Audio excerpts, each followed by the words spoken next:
In December, I knew what poem I needed to write, and it's a poem from my dad, but to understand that, I have to introduce you to my dad a little bit. My dad, Joseph Taylor Hollis, who most of his life was gone by Taylor, taught mathematics at the same school, the State University College of Oneonta in New York State, for 37 years, retired in 2003.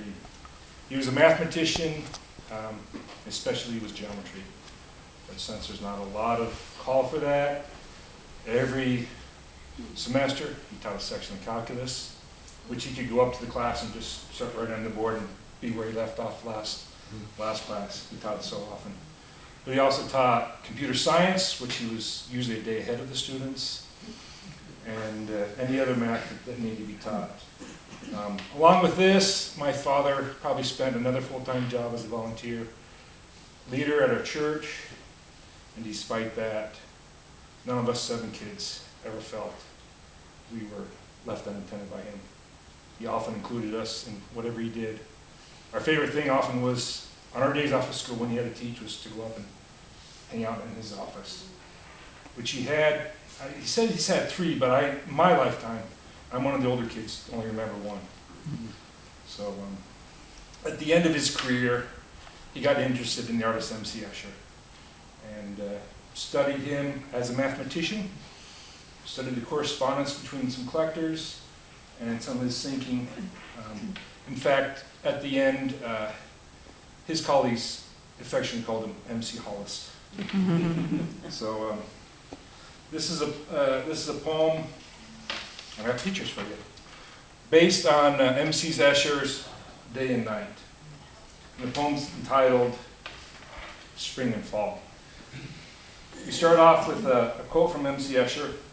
He goes, "Although I'm absolutely without training in exact scientists, I've often seen to have more in common with the mathematicians than my fellow artists." Gander Cornelius eats his gaggle, past.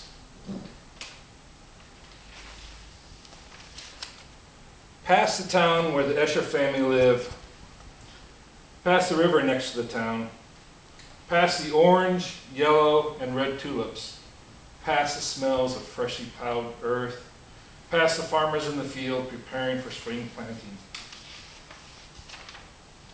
The days grow longer.